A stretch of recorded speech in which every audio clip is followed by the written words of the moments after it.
kan kalau macam masa tajwid itu kira nada membaca Al-Quran kan, and then saya ikut nadi Quranik ni dengan niat boleh membaca Al-Quran. Okey, sebab itulah saya menyambung sampai ke talaki am. Lagipun memandangkan saya kalau di rumah seorang-seorang diri saja kan.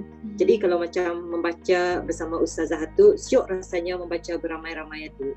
Walaupun awal-awalnya mudahnya malu kan, tapi sudah ramai tu actually-nya syok pulang. Rasanya macam ada kawan-kawan. Tapi kalau di rumah, pasal biasa seorang-seorang kan, biasa alone. Jadinya adalah perbezaannya di sana. So I prefer actually membaca beramai-ramai tu. Even kalau habis semua juz habis, I want to continue baca lagi beramai-ramai bermula dari awal lah. Actually improve pulang. Kalau dulu macam tersekat-sekat, Ani dapat baca walaupun masih ada tersekat-sekat aku, tapi indahlah seteruk dulu. Macam adalah nampak progresnya dapat membaca. Kalau dulu, kalau macam di sekolah kan kami ada bacaan Yasin di sekolah every Khamis. Kalau sekiranya ustaz ataupun student yang menghafalai bacaan aku, I cannot read, tidak dapat join dorang pasal kadang-kadang dorang terlampau laju kan. Pasal kalau ikut baca bersama nadi Quranik, bacaannya teliti, ada harakat-harakatnya, terjaga tajwidnya. Jadinya I actually prefer kalau bacaan aku lambat lah sebenarnya.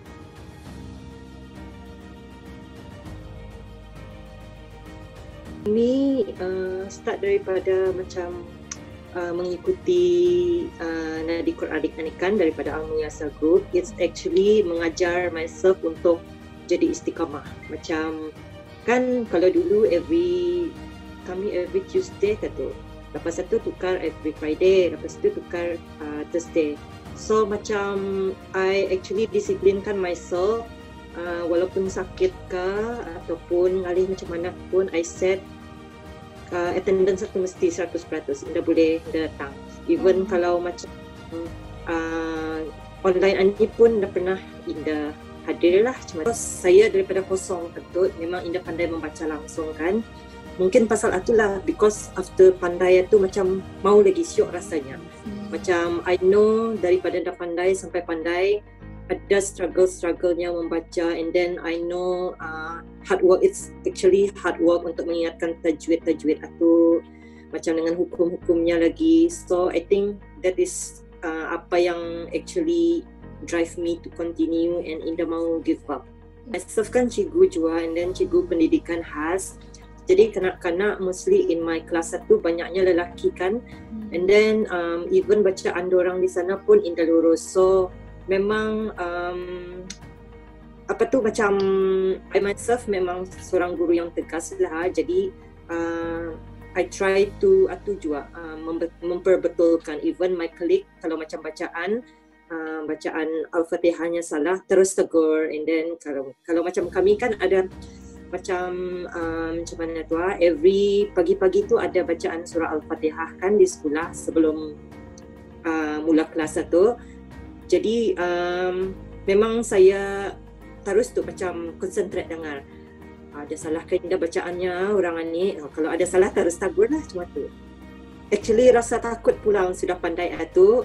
And then untuk menegur tu, sebab kalau Indah ditegur, ketani tahu dan Indah menyampaikan ilmu tu ketani berdosa kan. And then bila sudah tahu dan ketani tagur, dan bila orang tu sendiri berubah, terasa macam satu beban terangkat, macam tanggungjawab sesama muslimat tu, sesama muslimat tu rasa macam entah lagi terasa bebannya lah cuma tu sudah menegur tu. That is how I feel.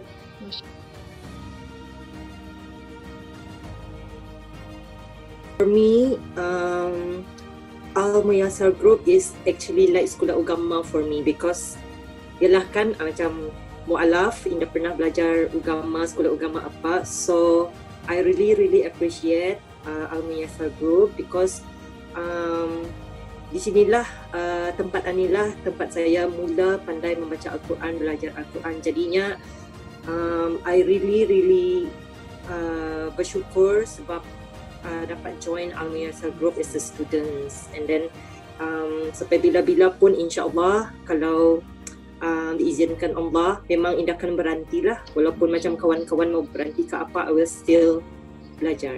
InsyaAllah. Apa ni, what's the next step for you? Macam what do you want to achieve more lah dalam pembelajaran Al-Quran other than khatam sama apa ni, lancar bacaan atau is it hafazan ke ataupun mau lagi tahu pasal tadabbur ataupun tafsir ke, more lah, what are you looking for more untuk belajar? I think tadabbur because macam yalah, kalau kita ni sama macam kita ni melihat cerita Korea kalau kita ni tidak faham artinya macam boring juga kan, so kita ni mesti ada baca subtitlenya tu supaya faham. Sama lah juga macam Al-Quran, so kalau kita ni baca ada tadabburnya, kita ni faham, ia ada kesan di hati lah, cuma tu. Okay, so kalau ada kesan di hati tu, does that mean macam kita ni tu dapat mampu untuk handle the stress in life, is it? Ataupun cabaran? What's the impact of macam Al-Quran tu kesan kepada hati kan? So what's the impact of that to your life? Kan kalau ada, I don't remember ayat apa, tapi katanya kalau macam sedih baca ayat ni katanya, but I don't remember that one. So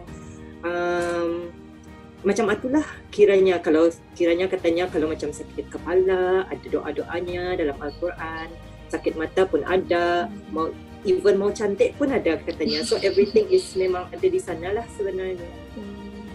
Tinggal kita ni mau baca ataupun Indah mau baca saja. Mau amalkan, Indah mau amalkan.